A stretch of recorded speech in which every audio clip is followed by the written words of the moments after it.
Hello, hello. Welcome to Piano Tech Radio Hour once again. Having a lot of fun here. Um, Booking a lot of really interesting guests lately, as you'll also notice today. It's going to be a fun one. Um, and Next week, I think that's next week. Is that? No, March. When's March 4th? Let's see here. March 4th. No, March 2nd. Yeah, next week. We have another really great guest, Jim Wilson. Make sure to tune in for that. He's one of us. He's a piano technician, piano tuner, who's been doing this for decades. And he's kind of like a very similar story to David Anderson, moving to Hollywood to seek your fortune, becoming a piano tuner, going through that route and making a life out of it.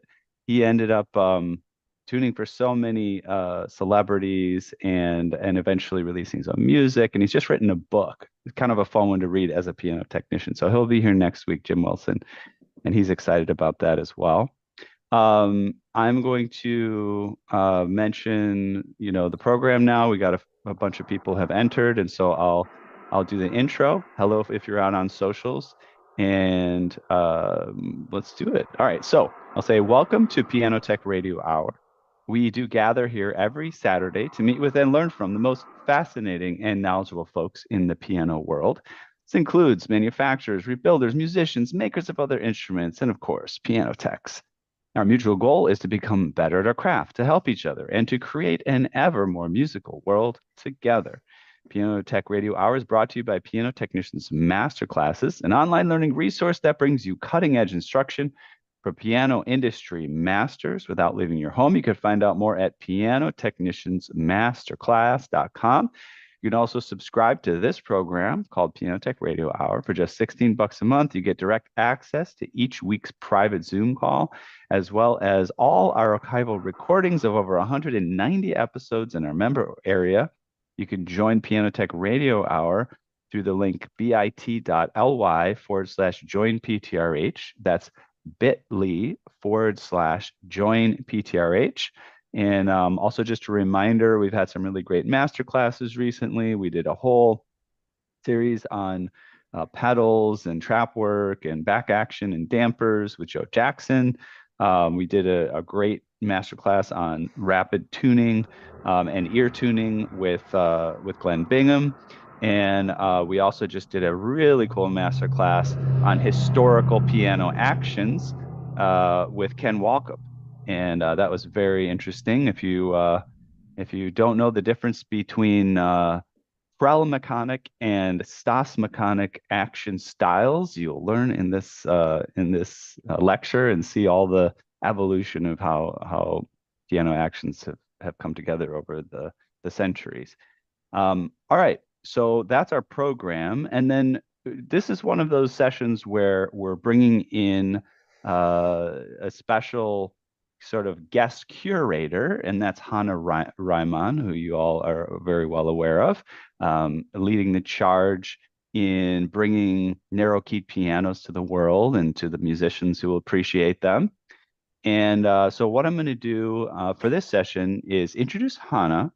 We'll have a short video that she's provided, and then we're going to introduce the guest that Hannah has brought to the table. Very illustrious guest to talk with, a musician has a really incredible career, and we'll have some stories about that with Hannah. So Hannah, welcome to Piano Tech Radio Hour. How are you doing today? I'm doing great, Ethan. As always, it is fantastic to be here with you. I've made so many exciting piano connections because of our affiliation. Hmm. We now have three manufacturers of pianos in different countries who are building pianos with narrower keys to satisfy our artists, a collection of artists on 5 continents who are demanding piano keys to be smaller so that they will fit small hands like mine. I am super excited to be here with David Amram, who I was lucky to have shared the stage with at a wonderful festival called the Village Trip Festival here in Greenwich Village several years ago. And as we became acquainted and I found out more about his piano music, I would like to promote his piano music. And he, in turn, is helping us promote our festival, our artists, and many things by performing with us and engaging in dialogue like this. Our festival will be presenting live concerts from New York, Dallas, Bayreuth, Stuttgart, and Baden-Württemberg, Germany, Latvia, Melbourne, and many other wonderful places. I just in the studio where my piano is located now, I introduced it to Mariam Raya, who specializes in the music of Joseph Hoffman and plays other hugely virtuoso music.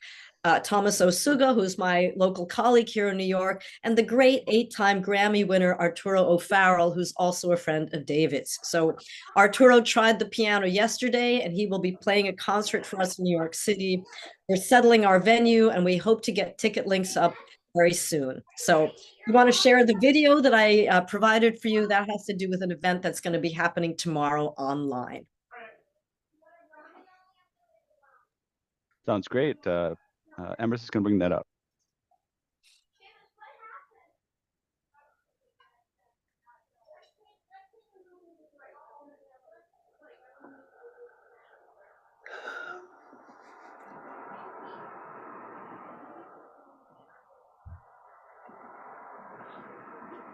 Pianists in our festival who choose to play stretto pianos have smaller keys on their piano so they can play. Can you start at the beginning of the video? Yeah, I think it started in the middle there, Emrys. With more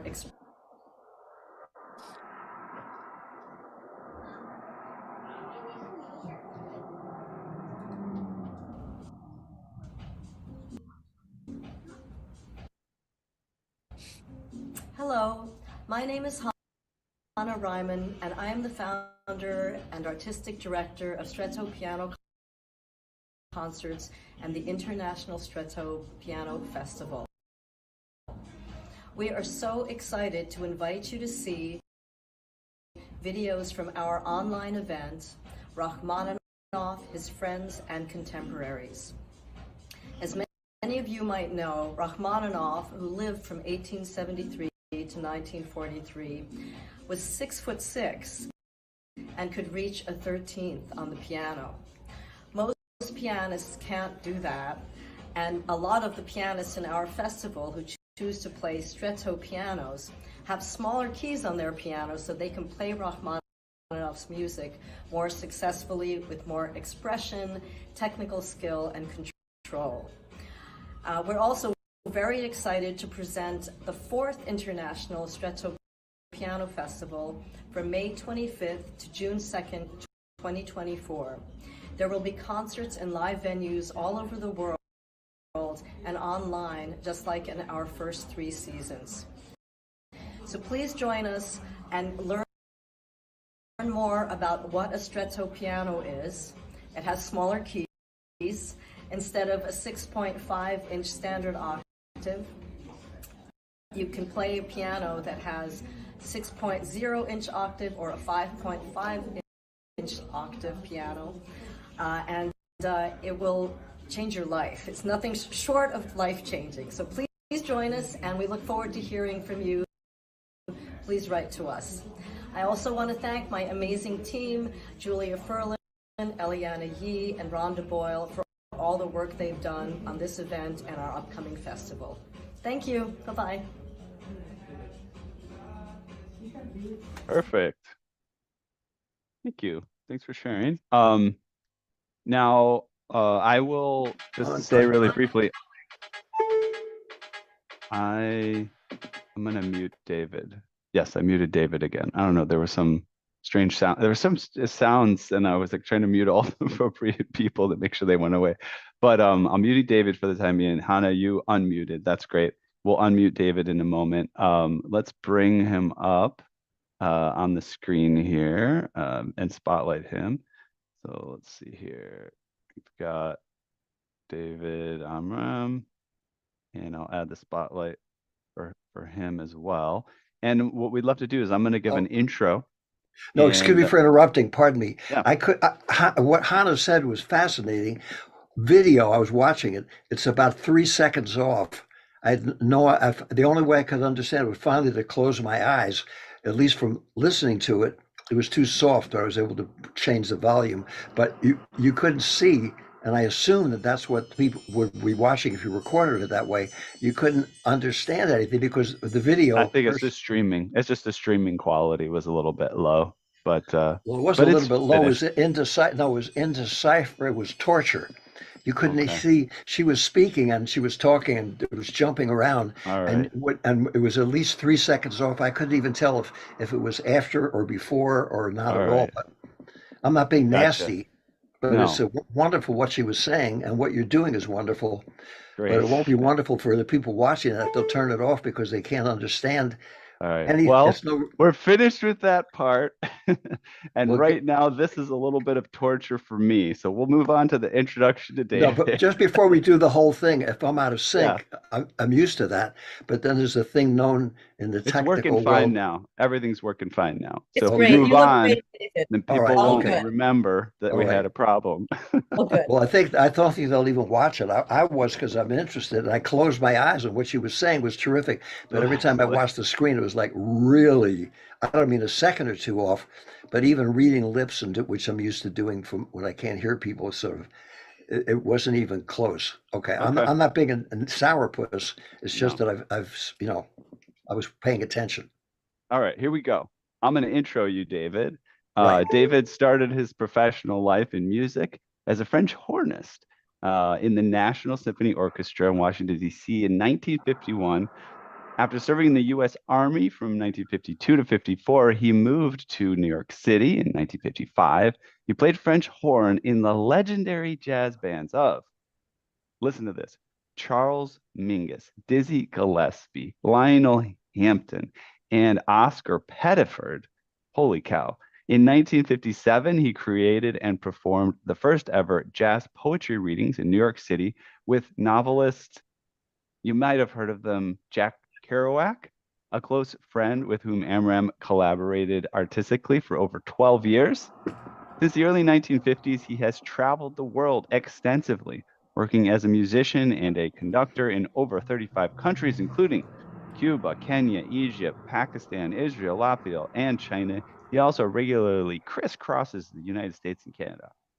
He has composed scores for many films, including The Manchurian Candidate, numerous plays for Shakespeare in the Park as the composer and music director for Lincoln Center Theater. He's composed 2 operas of his own, appointed by Leonard Bernstein as the first composer in residence for the New York Philharmonic in 1966. He's now one of the most performed and influential composers of our time, and his archive of professional and personal papers were acquired by a Lincoln Center for the Performing Arts branch of the New York Public Library. He was the subject of the prize-winning full-length feature documentary David Amram, The First 80 Years, which is available on Vimeo. And Amram is the author of 4 memoirs, Upbeat, 9 Lives of Musical Cat, Offbeat, collaborating with Kerouac in 2005, the highly acclaimed Vibrations, 1968 and 2007, and Amram at 90, Notes from a Promising Young Composer, published in November 2022 in celebration of his 92nd birthday. And finally, in addition to writing new music, he continues to perform around the world as a guest conductor, soloist, multi-instrumentalist, band leader at jazz, folk, and classical festivals, and narrates them in 5 languages. So, David, it's great to have you here. What an illustrious career. And what we're going to do right now is hand it back over to Hannah a little bit because she just knows you so well and you guys have interacted so much to get her to sort of launch into the conversation, and then we'll see where it goes from there. But welcome to Piano Tech Radio Hour. It's great to have you here. Thank you. Hannah, take it. David, I'm so happy you're with us. Thank you for bearing with everything we're doing up here. So, we've spoken so much about your piano music, and I am crazy about the sonata that you gave me a few years ago and the piano concerto, which I would really, really like to present with Stretto piano concerts in the next 6 months to 2 years, I'm working on finding an orchestra and funding so that we can present these amazing works. Would you please tell our audience about the piano sonata and about the piano concerto so they can know a little bit more about those two pieces? Sure, but first of all, I'd like to thank you and the host for having this program so the people on the internet can see and hear about this music that we love, that's built to last, that has nothing to do with anything that the old music business that collapsed had unfortunately much to do with, but it has to do with the music being the star and the thing that gets all of us to, and also to send all my regards and admiration for all the people who tune pianos, who have the ability to, whether they use a tuning fork or those who do it just by ear, those who do it electronically, somehow take that thing that we call a piano and magically get it in tune. I'm always reminded of when Joni Mitchell played with the Los Angeles Philharmonic and she had those incredible guitar tunings. She was sitting there in front of the orchestra tuning away, trying to get it right, a special tuning, and they were looking more and more sour. This was in 1969. And finally she said, "Hi, fellas," to try to make everybody in the orchestra feel comfortable. And they looked at her like, "Oh, how she dares." And then she finally said, "Well, that's close enough for symphony." And everybody chuckled and the orchestra chuckled. And then, of course, she played so beautifully and played so in tune that they realized that she was actually a musical artist and she wanted to get it right. And when you mention Rudolf Serkin, I always think of going to Marlborough and having him look at my piano concerto or piano sonata way back then and say that he liked it and he'd like me to be the guest composer for the 1961 summer, which really changed my life in terms of thinking about the piano in a whole different way. And I met his piano tuner. At that time, he only went on airplanes or ships, however, with his own piano and his own piano tuner, who would be sure that it was reassembled if it was anything, even a leg was taken off, retuned, set up for the place, and was there after the first rehearsal to retune it if necessary and be able to have the instrument itself be in such a wonderful shape that Serkin could make that piano sing and not think about it. And people who tune pianos, whether they're going into someone's basement because their grandmother left them a piano, and somehow can take what would be considered to be a wrecked instrument and make it have its voice, are doing God's work too. And it's just as important in the world of music and the world of piano music as anything. Without good piano technicians, there's nothing really quite like that. And I just wanted to mention that because people now with electronic instruments, most of them don't even know that there's such a thing as an acoustic piano. And electronic pianos are great because when they don't have any budget or any hall or any piano available, or don't even know what it is, or the piano they have has been smashed by people who are used to playing with highly amplified, close to noise, not even music, they're difficult to play because when you touch the keys, there's almost nothing happening because they've been like being with someone that's been beaten, almost beaten to death. And the piano, every instrument is like every human voice. It has its own sensibilities, its own sound, its own feeling. And playing one time, and I'll make it as brief as I can, Thelonious Monk was making his big comeback because at that point in 1957, he'd been forgotten about, and he was an extraordinarily original player. And someone came by and said, "We're opening up this old coffee house, but would you like to check out the piano?" And he said, "Sure, I'll bring my wife down with a tin can. So when they charge $1 at the door, we will have the money for the rent." So his wife came down with a tin can, Nellie, who was like an angel. He went to the piano. He said, "Where is it?" And in the very back of the room was a kind of a khaki covered cover, all green covered. It looked like a penicillin factory with all kinds of mold. They took it off, and the entire piano was green, covered with mold. And he kind of said, "Oh," it just sat down and went clunk, clunk, thump, thump, thump. There was nothing.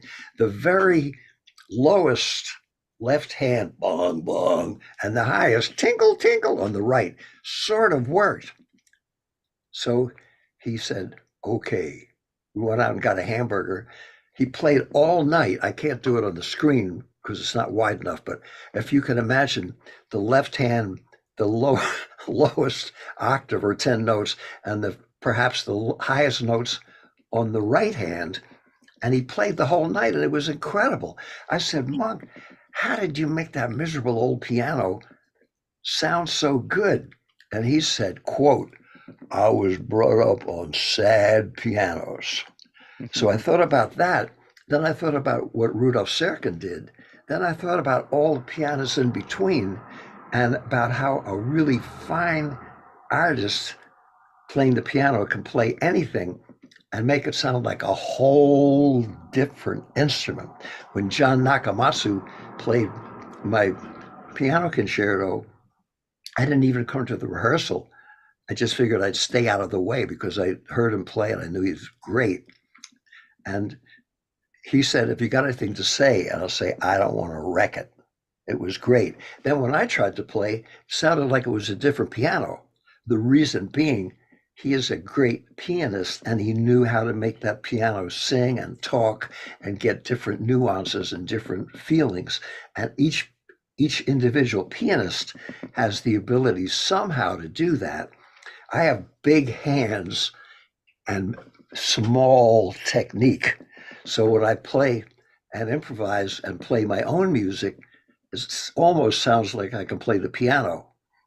But if I have to play a Czerny or a Bach convention, forget about it, because I can't do that.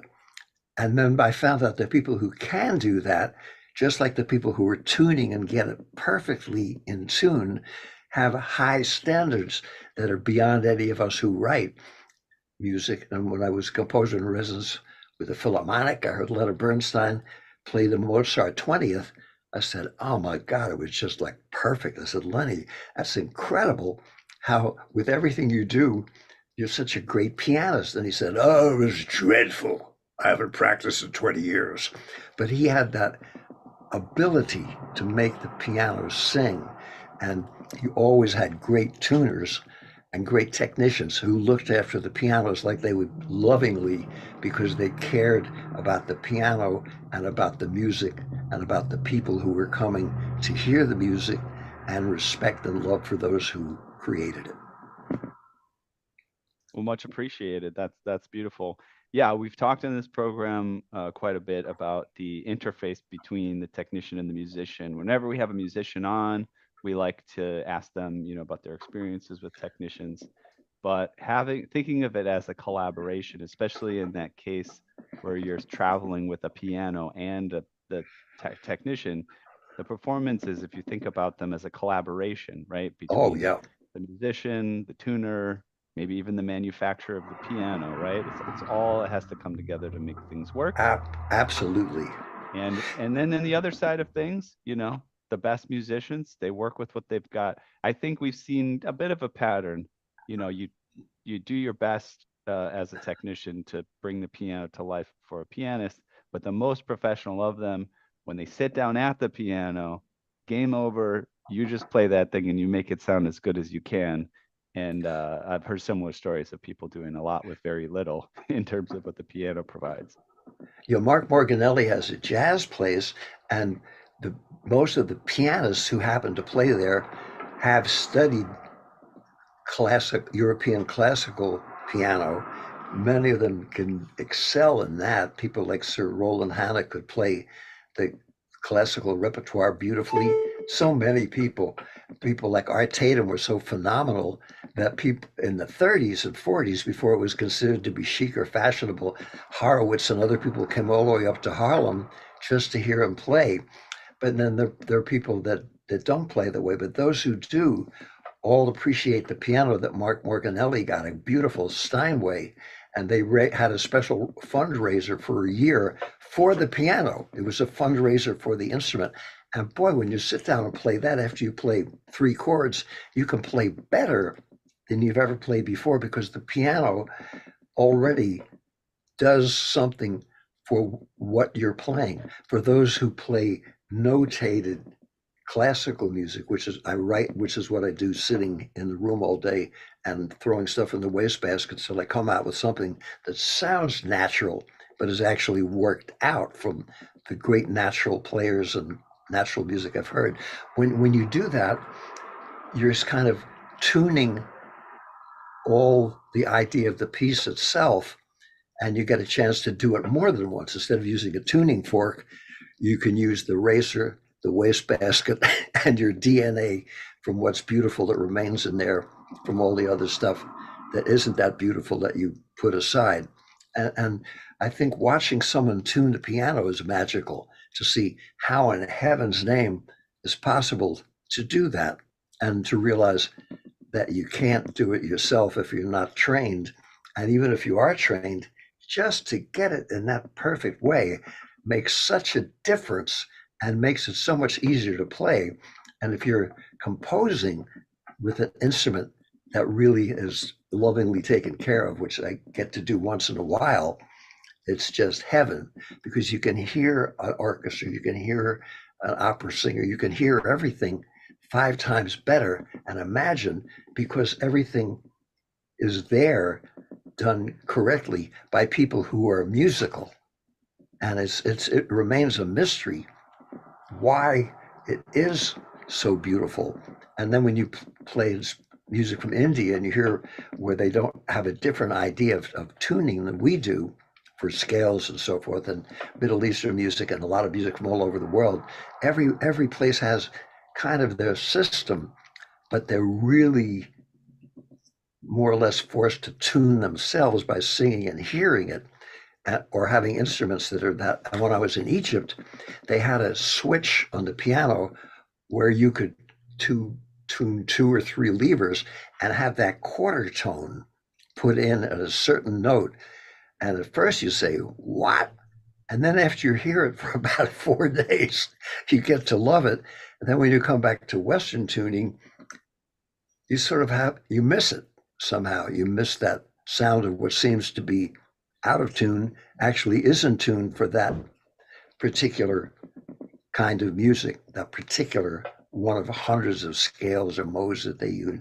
But they're all done with the knowledge. And in Turkish music and the saz and those things, they even have an 8th tone. But then when they have the quarter tone music festivals, after a while you realize sometimes people really like the ancient music players who gravitate towards it because they love it, but because they don't have the chops, as they say, to play regular music. The quarter tones are used for that particular purpose, and for just using the regular tunings that we have, the Western way of doing it, there's so much repertoire and there's so much magnificent music. And when you hear Chopin and see how he made that simple piano sound so fantastic, or you hear Bach and you hear Glenn Gould play the Goldberg variations, and you can hear all the different lines, it's uncanny and magical. And then as a composer, you have standards that you can go by of excellence and lasting beauty. And it's so important to keep acoustic music alive. And that doesn't mean other kinds of music can't be written. And Stravinsky finally said, sometimes in his poetics, he said, first of all, music expresses itself. Amen. And secondly, sometimes we'll play the same chord, almost the same chord, 14 times to be sure that it's the right voicings for that particular part of the piece he's composing. And by hearing it on the piano, that enables you to choose which one you can have. The one time when I played at about 4 o'clock in the morning party Thelonious Monk was at. I thought he was asleep, so even though I was remains of a French horn player, I was playing the piano. He said, "Hey, it sounds pretty good." I said, "Monk, if I'd known you were listening, I would have been afraid to even play a note." He said, "No," he said, "with the piano, you can not only hear it, you can see it." And I say that to all guitar players. I say, first of all, when you're tuning up, try to hang out with a piano tuner sometime and find out what it's really like to get in tune all the way up and down and in between. And secondly, if you're playing the piano and composing and you see something and you're not sure where the notes are, you can see it as well as hear it.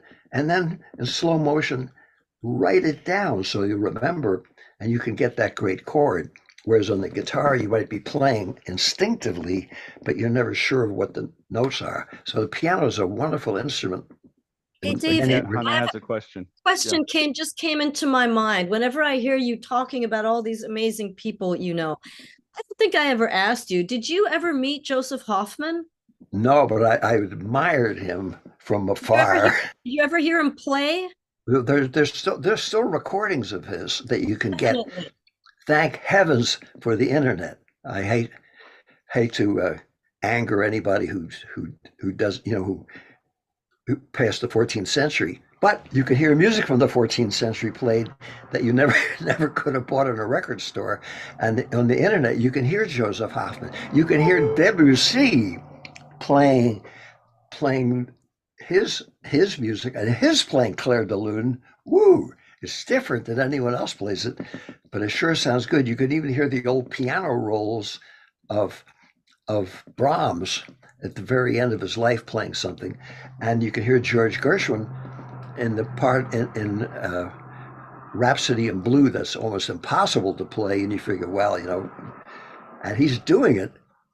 He could play it faster than he even did it in the recording, and he could play incredible piano. He was an incredible pianist, and you can hear him and understand that his composing came from his experience. And Scott Joplin's Treemonisha, we can imagine he was known more as a pianist until those ragtime pieces were published. But he wrote that stuff out, and there's still, thanks to Vivian Peerless, and Gunther Schuller, you can hear a lot of his music. And Joseph Hoffman is just one of those great teachers that thank heavens, we can hear some of his music. And Rachmaninoff, incredible composer and pianist who wanted to be a conductor, begrudgingly wrote music. And he was such a hot player, he could play it all. And for him, as you mentioned earlier, playing a 10th was nothing because he could, what you say, a 13th or something? He had huge hands. But I never realized till I met Hannah that, first of all, I didn't notice that she had small hands. I heard her first playing. She was singing and playing a tribute to Joni Mitchell. I said, boy, that pianist really can play the piano. I mean, aside from thunk, thunk, clunk, Now, clunk, tinkle, tinkle. is that how you guys met? Did you met at a concert of Hannah's? Is that what happened? A concert is a good, we were at the Village Gate, and I won't go into the details except to say that the person who put it on, God bless her, put it on and had no concept of people, music, the community of Greenwich Village. And Hannah came with this amazing guitar player who was also like a perfect musician, sang up a storm after a bunch of us had played, and then stayed over an extra hour to play the other pieces that weren't that well known by Joni Mitchell, sang beautifully, and also played the piano. Then I heard her play her classical piano. I said, oh my God. And the recording that she made with her ex-husband, it sounded, like the people playing in the Metropolitan Opera, only in a folk idiom. Combine knowing those languages, because each one is a special feeling and a special language, plus her own language. And that's a good thing. Mm-hmm. It's not crossover, because there's nothing to cross over to. It's all the land of beauty. I think it was about 4 years ago. It was before the pandemic. I'm confused. Yeah, okay. We met before the pandemic at the bitter end, and we played together in this songwriters hootenanny. And it was really an amazing experience. I sang a bossa nova song, and David just jumped in and improvised playing on penny whistles. He can play anything on a penny whistle. And he played Black Orpheus with me. And then I sang something by Joan Baez, because the woman who runs this Village Trip is a huge Joan Baez fan. And then David did a bunch of songs. The other people did a bunch of songs. And I heard him play a tune called Pull My Daisy, and he talked about a movie that he made with Jack Kerouac. And I was at that time producing. I had my piano in a public space, and I said, David, I want to see that movie. Why don't we have a screening of the movie and you can play afterwards? And it was magical. We showed the movie. He talked about the movie, and the place was packed. There were all these people asking him about his history with Kerouac. And then afterwards, he played It's a Wonderful World, and he played Pull My Daisy, and he talked to everyone just as naturally as he is now. And I just love working with him, and I want people to know his piano music as well as his identity. He's this, multi-genre composer who's just a great example for all of us. So David, let's go back all the way, because we, in your intro, we started at your musical career in Washington, D.C. What's your earliest? When did you know you were going to be a professional musician? When did you foresee this great career of, being center stage in all these different places? Like, how did this evolve from your earliest? What's your earliest memory of music and it touching you? Well, I never wanted, and I still at 93 never wanted, nor do I want a career, as they call it. I hope someday, and it's almost happening while I'm still alive, but someday my music has a career. So C.F. Peters, who has published my stuff now for 60 years, has it available. So now a generation of musicians are finally discovering yesterday's boy wonder. And beside that, they can see the paper, and if they hear and feel something from what I've done, they can take the time to look at it and check it out and say, gee, I like that. And I have a whole bunch of, after being composer and artist with the New York Philharmonic, I got past the struggling point where they would go past the first page, then get put on the programs of the tax deductible write-off, nobody show up, modern music concerts. Then meeting people like Hannah and Elmira Dadavarova, who has the New York Chamber Festival, I was put on programs where there's also Brahms and other composers whose music lasted. And my hope is that, and when the Philadelphia Orchestra and other orchestras played my stuff, that perhaps the music would speak for itself, and it wouldn't say, okay, we don't know what category to put them in, because I was writing melody, harmony, and counterpoint all my life, not because I thought that's the only thing to do, but that's what I felt I had to say and contribute to. And therefore being not even out of fashion, but sort of like a caveman, Cro-Magnon, bipolar nothing, and playing in bars and playing every single thing I've done outside of the classical music establishment of yore was not because I was slumming, but because I was learning something, feeling something, and being with people who were better than I'd ever be, who would show me what I could go for. And I still do that with every single person I meet, to try to make a soul-to-soul connection, to learn something and encourage other people. And it's amazing what you can learn and what you can then share with other people if you start doing that. And when you're sitting in a room composing a classical piece, to write something down and then look back at it and say, wait a minute, that sounds like a bunch of BS. Taking the wastebasket, the greatest invention of the 20th century, and an eraser, and throwing it away until eventually everything that you have makes sense, has a form, like all great classical music of yesteryear always had. every note counts, and it has a form of some kind and a structure, so you can use the classical sensibility along with the human sensibility and come up with something that's your own voice, to what you love, and then hope for the best, because there's no guarantee. But doing what you're told to do, whether you want to be a pop musician or a rock musician or a jazz musician or whatever category they used to have in the record bins, or a cross cultural whatever beat. That's what they used to destroy all the writers who were friends of Jack Kerouac with, or bebop. Dizzy hated that term. Whatever category, in college you're taught anti-rebus after the fact, and no, before the fact, and post-rebus. So usually with the post-rebus, after it's happened, then you always get a bunch of experts who explain to why it happened. But why it happened, we'll never know, except the people dug it somehow and saw the whole picture. And the that's the anti-rebus. The post-rebus is trying to find out where it's coming from, how it happened, respecting those whose culture or whose thinking or works it came from, and then what you can do to absorb that and maybe build upon that. And most of the people that I read about who aren't here anymore all had a pretty difficult time during their time, because they weren't what young people are told today to build their lives. Yeah, we got to do this and do that, and music, art, poetry, acoustic music, classical music, dead.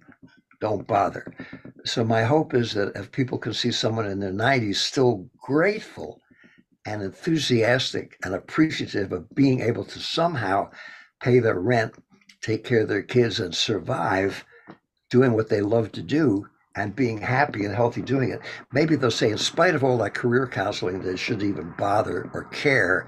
They'll say to themselves, maybe I'll give it 2 more years anyway. And if that happens, then I will have made some kind of contribution. And my hope. Did you ever think about becoming an accountant or something? Just something practical? No, I Just thought never. about all those things. And when I was sitting on a tractor on our farm, I was 10 years old, my father said, "What do you want to be when you grow up?" And I said, "Well, I want to be a farmer like you." He said, "No, you have to have other work. 160-acre farm cannot cut it." And this was way back in 1939, 1940. So he said, "What else?" And I said, "I'd like to be a classical composer and a jazz musician." And he paused, Okay. and he said, "That's worse." So Okay. I always was told, follow your heart, and if you feel you were put here to do something, even if it's deemed impossible, do it anyway, and hope for the best. And if you have another way to pay your rent, that doesn't diminish you as an artist or a person. You're still pursuing your dream and what you love to do, and respect all those others who do it. And for those who do it better than you or get more recognition, have respect for them rather than being jealous and angry. And if you do that, life is a constant, what I call the university of hangoutology, learning from others who know more than you, getting little tidbits of information and putting that in your memory bank. And I think of those piano tuners sitting there with that tuning fork. Half the time they're coming into someone's home that doesn't even know how to play the piano or what it is, and they're creating the highest standard of a magical thing, plus an enormous technical skill, a great ear, and their own creativity into part of the process. So sometimes if you forget that you're not alone and there are other people who can make what you're doing better, then you're missing the boat. Because if you try to tune it yourself, which I tried to do, and a lot of other people do, We get to keep as our they jobs. say, We get to as they keep our say in the jobs, Jim. Sopranos, forget about it. Because that's an art too, just like the art of cooking, the art of teaching, the art of living. All those things are important. How did you meet Jack Kerouac? What's the story behind that, and how did you kind of build that relationship? Well, very briefly, I've told this Hmm. to Hannah, I guess, and I'll make the shorter version. I was at a bring your own bottle party where we used to go in the 1950s. And for those of us on on the lower economic party schedule circuit, which was just about everybody I knew, and the painters always had lofts in what they now call Soho, which were then abandoned sweatshops, because they had the biggest space where they could put their paintings 10 feet off the floor so they wouldn't get burnt by partying people coming on the weekends with the cigarette butt or drinks splattered on them. And the painters who couldn't get in art galleries would have an open house, and people would bring their own bottle of whatever, Dr. Brown's black cherry soda or Gallo wine or whatever was most affordable, and or potato chips or a dance step or a part of a novel that they'd written or a poem or just their own sunny personalities, and all meet and greet and have a great big party with with art opening and spontaneous music with no admission, no cover, no minimum. So I went to the bring your own bottle party after playing with Charles Mingus and had my little penny whistles and my French horn with me. And this guy in a lumber jacket looked like a unemployed French Canadian logger or woodsman, said, "Play for me," handed me some paper, and then took the paper back before I could read it. And he started reading this poem. I didn't know if it was Baudelaire or Celine or Victor Hugo or himself. It was partly in French, partly in English. And I just got that feeling like I did when I first played with Dizzy Gillespie or Thelonious Monk, or after hours sessions with the people at the Marlborough Chamber Festival. Just got that feeling of some kind of a connection. I didn't know what it was, but just felt something made me feel part of it. And then we kept bumping into each other at different bring your own bottle parties, doing the same thing. Then he told us his name was Jack, and then he said it was Jack Kerouac. He'd been a football player. I had been a gym teacher, and I spoke French, and he spoke French at home. And then from there, we built a friendship. And then we did the first jazz poetry readings just for fun. And in the village, it was just so much fun. And then that became sort of a big fashionable thing after On the Road came out. And we did 2 or 3 more readings, and he couldn't stand being the king of the beatniks because he had read more classical stuff than anybody I ever knew in many languages, knew more about all kinds of comparative religions than any professor I'd ever met, and was so interested in history and in people, and enjoyed the beauties of what he called the diamonds in the sidewalk, seeing all those beautiful things that surround us that we don't pay attention to. And I really admired and became friends of his, and we did a lot of work together. I wrote a cantata where I used part of his Lonesome Traveler, and a group of songs I hope to do on one, especially in one of Hannah's concerts, called Take Me Back to the Village, set, which a written out song, not anything that I improvise. And I just admired him and all that he went through when he became fashionable. Suddenly everybody jumped on his gravy train. Then when he became unfashionable, they all leapt off his gravy train. And somehow, even though that hurt his feelings, he survived and continued to write and continued to do what he do till alcohol destroyed him at the end. Mm. But his writing remains glorious. And now people appreciate him all over the world in different languages, and they don't think of him as a beat personality. They see and feel him as a writer of distinction. Mm-hmm. Yeah, that's interesting to hear the kind of behind the scenes there on that. And did you, I'm assuming you kind of ran into all of the people on the scene there in the village and things like that. I keep thinking of Allen Ginsberg. Is that someone that you spend any time with? Oh yeah, I knew him way before I knew Jack.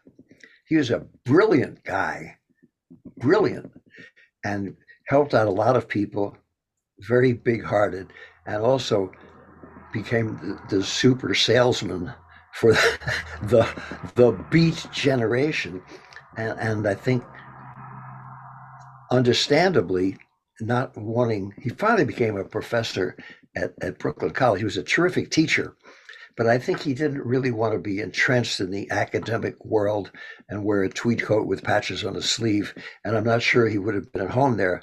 So he went along with that beat generation stuff and tried to get into the rock and roll empire when it wasn't. Well, rock and roll is not a very good definition either, because the original players, Chuck Berry, B.B. King, Little Richard, Sister Rosetta Tharpe, and some of those monster people who started all that, inspired the English rock and rollers, to the extent that when Eric Burdon and the Beatles and the Rolling Stones came over to the United States, even though they didn't use acoustic pianos for the most part, still, still, all they did in all their interviews was talk about Little Richard and Chuck Berry and B.B. King and the Platters and the Flamingos and the Coasters and Sister Rosetta Tharpe, so much that those people who were working here sometimes as building superintendents or playing on weekends got into their own stardom in the United States where they came from, because when they go over to England, those guys that were so famous here were their opening acts. So they grew up. It took an invasion of the English people over here to show us how beautiful our music was. And it was a French guitar player who actually Gypsy, who showed us when he played with Duke Ellington what we now call gypsy jazz was something from the 1930s that we had here. Stefan Grappelli, who played violin with him, introduced what Joe Venuti and so many other fantastic jazz violinists have been doing here for a long time.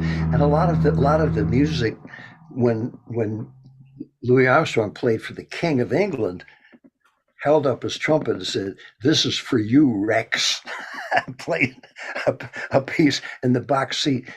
They got so much publicity that people started realizing, gee whiz, this, and then this must be so. And then when they had a lot of the jazz artists here go to Europe, they said, wow, they began to see, that here, that this music meant something in other places more than entertainment in bars.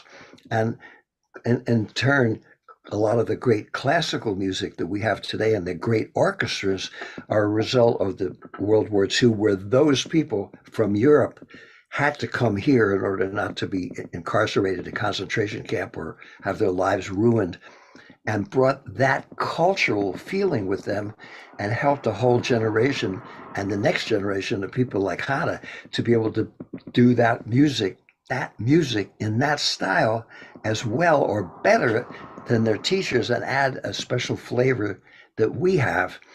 And music has a way of going different places and bringing us together and creating harmony that we can't imagine. It's still our greatest ambassador. When the Philadelphia Orchestra toured, he went to China, and when the New York Philharmonic went to North Korea, where they hated us and they ended up loving us because it was such a good concert, that makes a big difference. And that's the great thing about music. And that's the part that's never discussed, because no one can make out of money or fame out of making other people feel good. Yeah. Well, this And is yet we spend, and music does that, and people spend billions of dollars on all kinds of drugs and fake gurus and fake mental health healers, how to feel groovy. And the reality is music does that magically, and we don't even know why. So for those of also you who playing are, music too. Yeah. I think yeah. like more people could play music and Oh, get you what you know get it. out of that. Yeah. I have to say we're basically over time here. We usually end right at the end of the hour, so I'm Oh, gonna have to wrap it up. But I really appreciate you joining us, David. You clearly, in addition to having your own illustrious catalog that you've built that will speak for itself, as is your wish. you really had a front row seat to the development of music and cultural history in the United States and globally in New York City. It's pretty amazing. It would have been wonderful to be a fly on the wall, alongside you in all these great situations. Well, it's But wonderful thank to you so see much your for pro. joining us. Well, Yeah, it's go ahead. great. I thank Hannah for those of you who were playing music and maybe working at a dry cleaning store or teaching in junior high school. Don't despair, because rather than being an angry woman and spending the rest of her life cursing at how rotten society is to her and the artists, she's creating her own space and giving other people a chance to express themselves all around the world, celebrating the piano as an important instrument in an electronic so-called era. uh, all the Kammer Musik, chamber music, was done at home using pianos. And the fact that there are hundreds of thousands of people with small hands that even those of us that are big music fans never thought about, because we never were forced. I have big hands, but all the people I knew with small hands never were forced to play certain Chopin pieces or pieces where, God knows, not Rachmaninoff, where you couldn't stretch out, and we're killing ourselves to do it. And now with the Stretto piano, that's like a whole other world, giving hundreds of thousands of people an opportunity to play up a storm without having to strain themselves to do it. In the tenor Thank world, you, if you're not David. a, Thank you know, you. if you're, That's so kind of you. if you're not a countertenor, there's a lot of great stuff you can't sing. But for the Stretto piano, that takes that bar away, and you can play the 13th or whatever, or just about anything. But it's adapted to someone whose hands fit that. And all the stuff I've written, I put in ninths all the time because it never occurs to me that they have to find a way that it would present a problem not to play them both at the same time. And Well, and Hannah's, yeah, we will share your music with this community, David. When the yeah, recordings, Thomas Weaver will be recording David's sonata this year. He'll be featured at our festival. We will be in touch with you all with links and Spotify and everything, and you'll be able to hear all of David's beautiful music. yes. Find And him on YouTube. yeah, definitely. Well, I mean, thank you. I'm gonna be doing a deep dive later and check out your stuff. Okay, I will say we've reached the end of another musical journey here at Piano Tech Radio Hour. Thanks, of course, to David and Hannah for joining us today, as well as everyone in the audience. Remember, we're brought to you by Piano Tech master classes, cutting edge instruction from piano industry masters without leaving your home. For those of you that joined us today, if you sign up just for this session individually, hey, make your life more convenient. Subscribe to Piano Tech Radio Hour, just $16 a month. Get the recording of today's session in our member area. Automatic registration for each week's new session. Sign up at bit.ly/joinptrh, bit.ly/joinptrh. And I know some of you are dropping out as we do the outro, but I'm just remembering to let you know a couple of things. Our guest next week, we talked about a little bit about the British invasion and stuff like that. He's made friends with Paul McCartney, and we'll tell stories about that and so on. But also, we are beginning to release episodes of Piano Tech Radio Hour, our newer episodes on the podcast. So if you didn't notice the disparity, typically we were releasing archival episodes of Piano Tech Radio Hour out as the podcast. And so you're getting content that's about 2 years old. And just recently, with an episode from Oliver Esmond White, we're going to be releasing these episodes. So, for example, this episode you'll probably see in about a month out on the podcast. So subscribe to the podcast, and you can keep up to date with everything we're doing here. But always remember to show up live so you can get the first listen to everything that's going on and get a good look at stuff. All right. Thank you, everyone. We'll see you later. Have a great weekend. We'll see you next time.